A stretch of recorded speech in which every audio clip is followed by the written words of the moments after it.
Estamos aqui na maravilhosa mansão dos Badotti, da Adriana e Paulo Badotti, sempre hospitaleiros para estudar a palavra de Deus. Aqui nós vamos iniciar hoje, Adriana, Paulo, em Êxodo 14, versículo 12 e 13. Se você puder ler para nós, aí nós ficamos felizes. Aí. O que foi, lhe disse? Dissemos no Egito. O que foi que lhe dissemos no Egito? Sim. Pedimos que nos deixasse em paz, trabalhando para escravos para os egípcios, pois é melhor ser escravo dos egípcios do que morrer aqui no deserto. Sim. Porém Moisés respondeu: não tenham medo, fiquem firmes e vocês verão que o Senhor vai salvá-los hoje. Nunca mais vocês vão ver esses egípcios. Vocês não terão de fazer nada. O Senhor lutará por vocês. Então a boca fala daquilo que o coração está cheio. Do que está cheio o coração vai sair pela boca. Como é que você descobre que uma pessoa tem fé? A linguagem. Você descobre, você não sabe como a pessoa está pensando. Não sabe. Até que ela transforme esse pensamento em palavra. Quando ela fala, aí você sabe o que ela está pensando. Aqui eles estão diante do mar. Vem Faraó com seus cavaleiros, carruagens, e eles estão diante do mar, acuados ali. E lá vem aquele exército enorme de Faraó. E aí o povo diz isto: eu não falei para vocês, Moisés? É melhor nós ficar lá no Egito, como escravo, do que nós morrer agora aqui. Peraí, qual a opção que eles tinham, Paulo? Ser escravos ou morrer? Não havia cogitação de Deus vai nos livrar? Deus prometeu que está conosco. Você viu? Eles tiraram essa opção, a fé. Eles disseram: ou a gente ficava escravo no Egito, ou a gente morre aqui. Optaram por duas situações ruins. Exato. A cogitação deles revelava o seu coração. O que eles estavam cogitando, Adriana, é: Deus nos desamparou, vai dar errado, vamos reclamar, nós estamos perdidos. Eles optaram, como o Paulo falou, por duas coisas que não eram verdade. O que Deus havia dito, que eles iriam entrar na Terra Prometida. Mas eles ignoraram. Vamos descartar isso aqui. E vamos cogitar. Deus nos deixou, vai dar errado. Deus nos abandonou. Agora veja, todos eles estavam unânimes, Paulo, nesse pensamento. Se fizesse uma pesquisa ali com a apostila, quantos de vocês concordam com essa frase? Todo mundo levantaria a mão, menos Moisés. Aqui nós temos o que? Uma minoria esmagadora. Enquanto todo mundo estava duvidando, só Moisés estava crendo. Em todas as épocas, são poucos os que creem. São poucos aqueles que... E porque mesmo assim Jesus abriu o mar para eles? Mesmo, diante de uma incredulidade. Vemos a promessa, a fidelidade, Deus vê lá na frente, e a fé de Moisés. Deus, através da fé de Moisés, livrou todo o povo. Agora veja, Moisés, ele teve uma linguagem. Ele disse: calem-se, Deus vai nos livrar agora. E esses egípcios que estão vendo, nunca mais vocês vão ver. Eles falaram isso, Adriana e Paulo, ele falou isso antes de ver qualquer evidência. Ele só falou isso baseado no que Deus falou. Deus falou que ia livrá-lo, ali não havia nenhuma evidência. O que havia era o mar na frente deles, uma coisa que nunca aconteceu na terra até aquele tempo, ter aberto o mar, e Faraó vindo. Agora, você está vendo o contrário, está sentindo o contrário, tocando o contrário, e você ainda confessa: não, mas Deus falou que está comigo, mas Deus falou que vai me dar livramento, mas Deus falou que vai me dar vitória. Você está vendo a linguagem determinante? Quem crê, ele repete a palavra, o que Deus falou com ele, não o que ele está vendo. O que ele está vendo mostra que Deus desamparou ele, que não está com ele. Isso é fé, ó. Crer no coração, nós estudamos semana retrasada. Romanos 10, 9 e 10. Crer no coração e dizer com a boca. Você está vendo que aqui Moisés expressou sua fé. Agora veja, por favor, em Números 14. Acontece, Paulo, uns dias depois disso aí. A gente tem a tendência de esquecer o que Deus faz. É Números 14, versículo 8, versículo 7. Vamos ver aqui.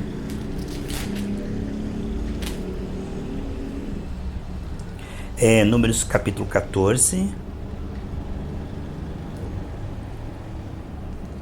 Quero ver aqui qual o versículo. O versículo, leia para mim primeiro, Adriana, Números 14, versículo 3 e 4. Leia, por favor, isso aí. Por que será que o Senhor Deus nos trouxe para esta terra? Nós vamos ser mortos na guerra, e as nossas mulheres e nossos filhos vão ser presos. Seria bem melhor voltarmos para o Egito. E diziam uns aos outros: vamos escolher outro líder e voltemos para o Egito. Então Moisés e Arão se ajoelharam e encostaram o rosto no chão diante do povo, de todo o povo. Certo. E no versículo 9, o que Josué e Caleb disseram? Porém, não sejam rebeldes contra o Senhor, e não tenham medo do povo daquela terra. Nós o venceremos com facilidade. O Senhor está com a gente e derrotou os deuses que os protegiam. Portanto, não tenham medo. Então, a grande maioria, Deus abre o mar, Paulo, mostra o seu poder, passa alguns dias e ele diz assim: não, mas nós vamos morrer nesse deserto. E nós não somos muito diferentes dele. Deus livra, no próximo problema estamos preocupados de novo. Mas totalmente igual. Nossa, você dorme e acorda e já está preocupado de novo. Esquece do que Deus já fez. E aqui, com o mesmo problema, com as mesmas... O mesmo Deus, mesmas promessas, mesmas escolhas, mesmas opções. Mesma palavra, tudo. Fica tudo igual. Volta um pouquinho, Adriana, no capítulo 13 de Números, versículo 13, versículo 30 e 31. Olha a multidão falando uma coisa e Josué e Caleb falando outra. Veja lá. Aí o povo começou a reclamar contra Moisés, mas Caleb o fez calar e disse: vamos atacar agora e conquistar a terra deles. Nós somos fortes e vamos conseguir isto. Porém, os outros que tinham ido com ele disseram: não podemos atacar aquela gente, pois é mais forte que nós. Minoria falando uma linguagem celestial, uma linguagem de fé. Aí eu pergunto, qual é a nossa linguagem? E às vezes a linguagem, Paulo, não é o que a gente diz com a boca. Muitas vezes a nossa linguagem é o que a gente pensa também. O que a gente fala, aquela linguagem interior, sabe? Você fica pensando, e agora? E agora? E agora, José? E agora, José? O que eu faço agora? Isso é uma linguagem. Veja que a grande maioria não tinha fé. Isso aparecia na linguagem deles. A linguagem deles mostrava que eles não acreditavam. Veja, por favor, 1 Samuel 17. 1 Samuel 17, Adriana.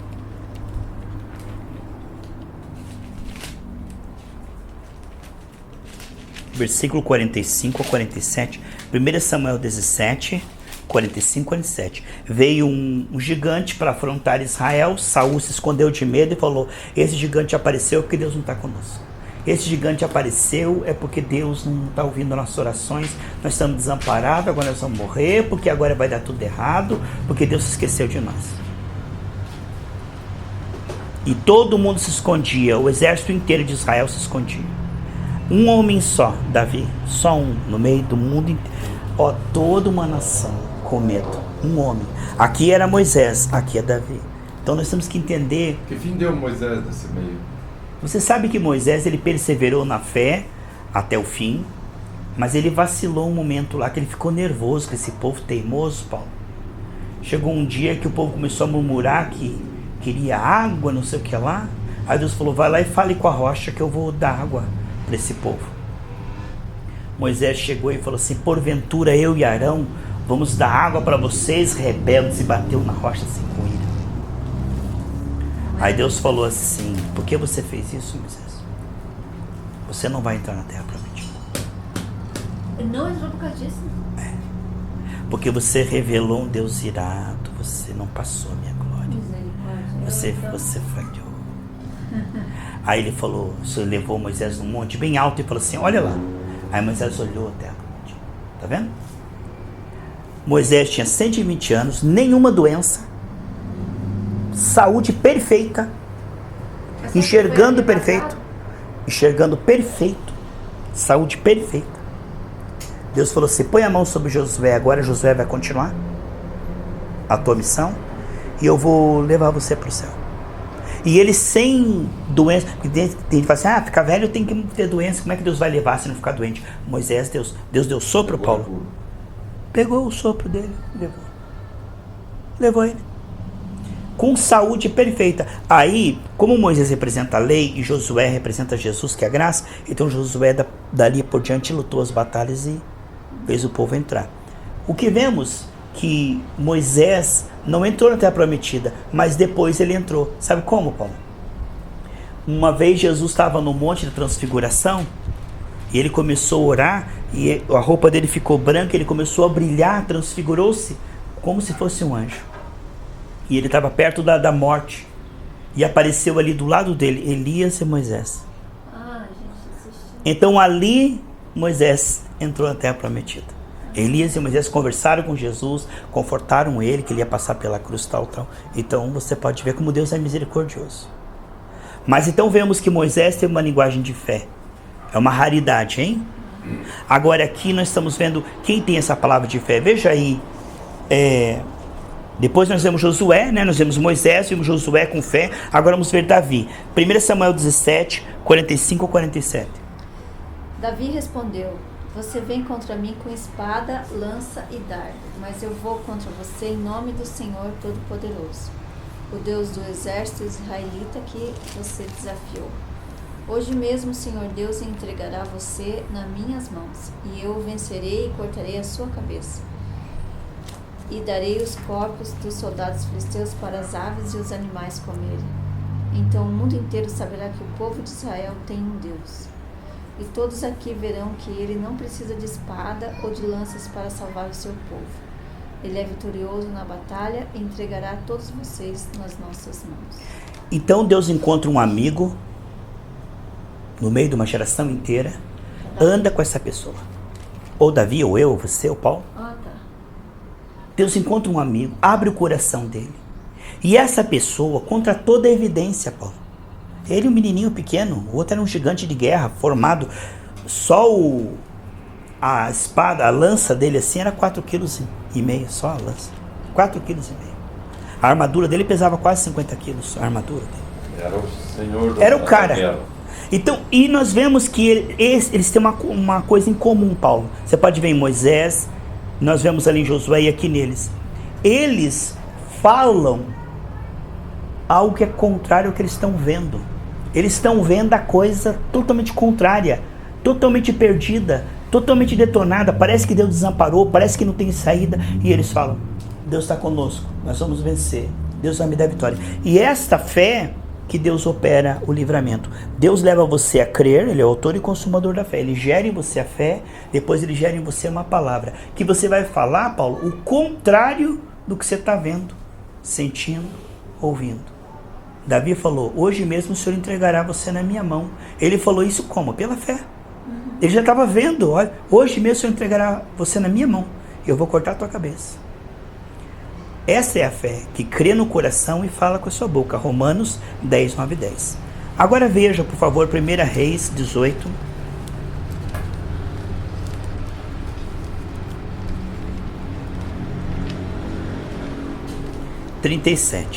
Acontece o seguinte, Paulo. Jezabel, ela contratou 850 profetas para falar só o que ela queria, para servir aos ídolos dela. Tudo pastores pagos para mentir. Então tinha 400 profetas de Baal e 450 do poste ídolo Aserá, que é uma deusa que caiu do céu, a rainha dos céus, e fazia milagre na terra. Nós sabemos que isso existe ainda, até hoje. Uma deusa que caiu do céu e que faz milagre na terra. Tem até hoje. Tem. Pois eu falo aqui com você, não. Olha só. E quando a nação tinha se corrompido, Jezabel era dona de um partido único, que ela corrompeu toda a politicagem da nação inteira. Ela corrompeu toda a nação, escapou um só. Todos diziam: Baal é Deus, Jezabel é profetisa, ela é mulher de Deus. Chegou Elias e falou assim: Deus é o Senhor, criou os céus e a terra. Eu vou provar para vocês. Tava lá 850 pastores. Agora você imagine 850 pastores. Imagine quantos membros que não tinham ali. Nossa, milhares, mano. Milhares, tá vendo? Milhares. Porcaria. E agora imagine você único ali. Levantar e falar o contrário. E falou assim: Se Deus é Deus, se o meu Deus é Deus, o Deus da Bíblia é Deus, eu vou orar, ele vai mandar fogo do céu aqui agora. Agora, se o Deus de vocês é Deus, vocês têm o maior número, então faça o sacrifício aí. Clame a Baal, clame a Serai e ela vai mandar fogo para vocês. Se ela mandar fogo, então o Deus de vocês é o verdadeiro. Se o meu mandar fogo, então vocês vão ver que o meu é verdadeiro. E eles se cortavam, e gritavam, e dançavam. Mas será que o Deus de vocês está dormindo? Foi passear? O que está acontecendo com o Deus de vocês? Ele não está ouvindo vocês? O Deus de vocês não faz nada? Estão clamando, gritando, se cortando, e ele não faz nada. E eles clamaram de manhã até meio-dia, até 3 horas da tarde. E ele ia só assistindo. Eu falei, agora chega. Agora veja o que é. É isso aqui que a Adriana leu. Ó Deus, se o Senhor é Deus, mostra que o Senhor é Deus agora. Manda fogo do céu. E veio fogo sobre o altar que ele tinha feito e reparado. Diz que ele colocou até água nesse... Colocou água, porque era a coisa mais preciosa. Depois de 3 anos e meio sem chover, Paulo, a água valia mais que o ouro. Então qual foi a oferta? A oferta mais preciosa para honrar a Deus. Colocaram água, cheiro de água, e o fogo veio. Agora veja a fé. Ele molhou, como se tivesse uma fogueira. Ele mergulhou o sacrifício na água. E você sabe, se você vai jogar fogo, a água atrapalha. Sim. Ele fez o contrário, ele mostrou o poder de Deus. Agora veja, se Deus não responde, ele irá ver esse petinho. Porque 850 profetas, agora a gente mata você. Com certeza. Ou é ou não é, Paulo. Ou Deus está comigo ou não está. Ou é agora ou é nunca. Isso é fé. Veja uma coisa que aconteceu. Jonas desobedeceu a Deus, Adriana. Veja se você acha aí o livro de Jonas. Jonas desobedeceu a Deus, Deus mandou ele para Nínive, ele foi para Tarsis. E aí, por desobediência, ele foi jogado no mar, porque o barco começou a afundar, e as pessoas falaram assim, o que está acontecendo? Acho que tem alguém desobediente entre nós aqui. O Jonas falou, ele estava dormindo lá embaixo, escondido. Aí chegaram e falou, clama o teu Deus, nós estamos clamando nosso Deus, não acontece nada, o barco está afundando. Ele falou, a culpa é minha, foi eu que estou desobedecendo a Deus. Me joga no mar que vai parar a tempestade. Jogaram ele no mar, um peixe engoliu ele. E ele ficou 3 dias e 3 noites, simbolizando como o Senhor Jesus ficou 3 dias e 3 noites. Fica tranquilo. Aí ele, dentro do peixe, Adriano, com algas na cabeça, aquele sucugaço, que estava verde, que não parecia um marciano. Imagina o cheiro. Ele estava ali.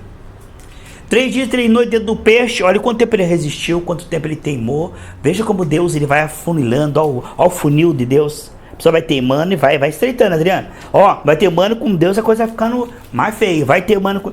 Aí chegou no momento que ele estava numa situação caótica. Com algas na cabeça, com suco gástrico, dentro do... Você acha que você passa os trens Zacarias? Jonas, eu acho que fica por aqui. Depois de Daniel vem Joel, Amós, Miqueias, Sofonias, quero ver aqui. Oséias, Joel, Amós, Obadias, Jonas. Um pouco antes de Miqueias, tá? Jonas.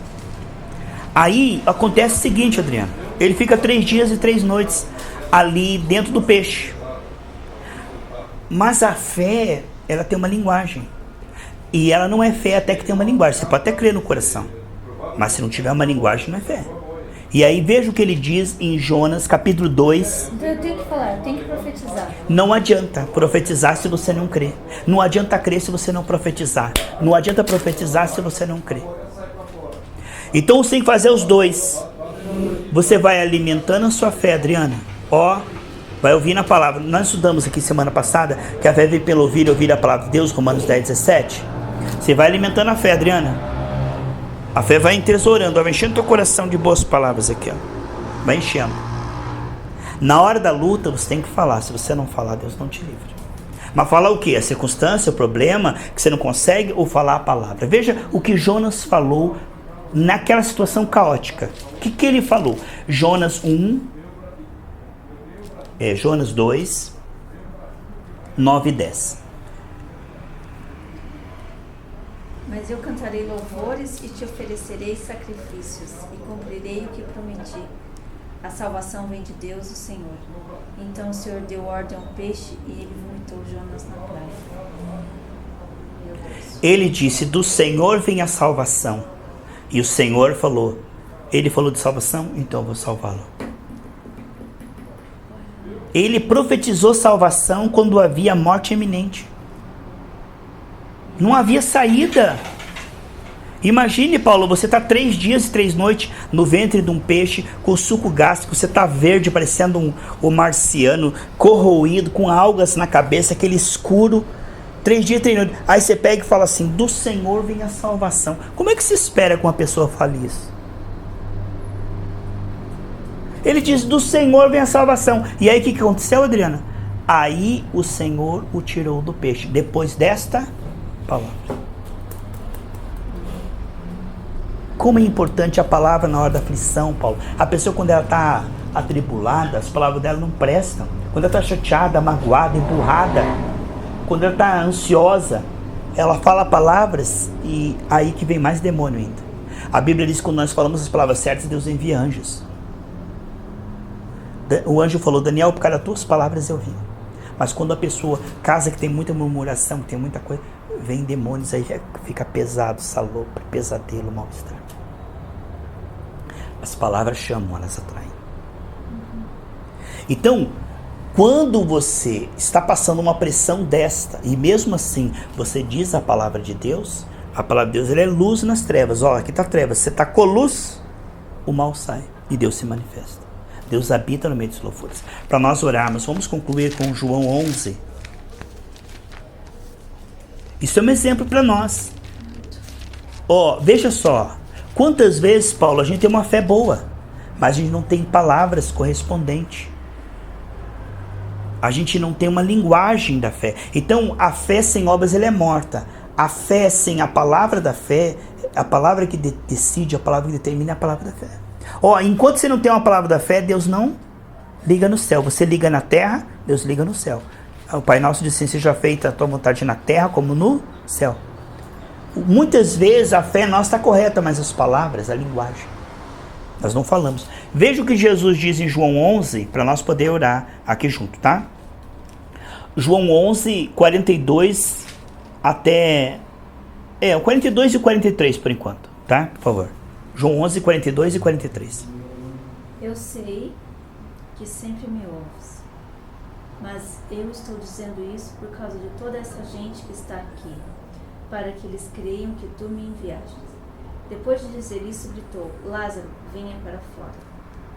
E o morto saiu, e os seus pés e as suas mãos estavam enfaixados com tira de pano, e o seu rosto estava empoeirado, estava enrolado com um pano. Então Jesus disse, desenrole as faixas e deixe que ele vá. Sim. Então ele diz assim, Pai, obrigado porque o Senhor me ouviu. Mas Lázaro estava lá dentro. Obrigado, Senhor Deus. Ó, o povo está aqui, ó. Obrigado por ter me escutado, viu? Coisa tremenda. Ele diz no 41, Adriana, eu te agradeço, Pai, que o Senhor sempre me escuta. Eu te agradeço, o Senhor sempre escuta a minha oração. Aí ele chega no 42 e diz assim, o Senhor sempre me ouve mesmo? Por isso agora eu vou dizer, Lázaro, sai para fora. O Senhor sempre me ouve. Obrigado por me ouvir, Pai. Obrigado por me ouvir. Agora assim, Jesus, como é que ele te ouviu se ele está lá dentro ainda? O Lázaro está lá aí. Obrigado, Senhor, o Senhor já me ouviu. A fé tem tanta certeza que ela diz, obrigado, o Senhor já me ouviu. Obrigado. Ele está agradecendo que Deus ouviu ele, mas Lázaro estava lá dentro ainda. Nem tinha, nem tinha. E a palavra de Deus ainda diz que hoje faríamos coisas maiores. Né? E por que não é feito? Falta de fé. Se tiver... Não, foi feito, se você ler o livro de Atos, você vai ver. Isso é feito sim, se nós tivermos uma fé alimentada adequadamente e uma linguagem da fé, Deus vai fazer a mesma coisa. Jesus nem tinha passado pela cruz ainda. Ele estava na terra. E ele escreve em João 16, 33. Olha, não tenho medo porque eu já venci o mundo. Ele nem tinha passado pela cruz. E ele diz em João 16, 33. Não tenho medo, eu já venci o mundo. E ele iria passar ainda pela cruz. Ele iria morrer e depois estar no terceiro dia. Mas ele já estava falando, eu já venci. Então a fé é uma coisa tão linda e tão louca para o mundo, sabe? Para o mundo essa loucura, é fanatismo. Você tá o diagnóstico ali que você está doente. O médico diz que está doente. Você está sentindo no seu corpo que está doente? Aí você abre lá em Isaías 53 que diz assim: você está curado. Isaías 53, 4, 5, você está curado. Aí você fala: Senhor, obrigado, eu estou curado. Me guia, Pai. O Senhor quer operar através do médico? O Senhor quer que eu tome medicamento? Ou o Senhor quer que eu receba uma unção, uma oração de um pastor? Eu sei que eu estou curado. Como é que isso vai se manifestar? Me guia, Pai, me ajude. Porque curado eu já estou. Agora, como isso vai manifestar no meu corpo, me ensina, me mostra. E Deus vai te mostrar. Certo?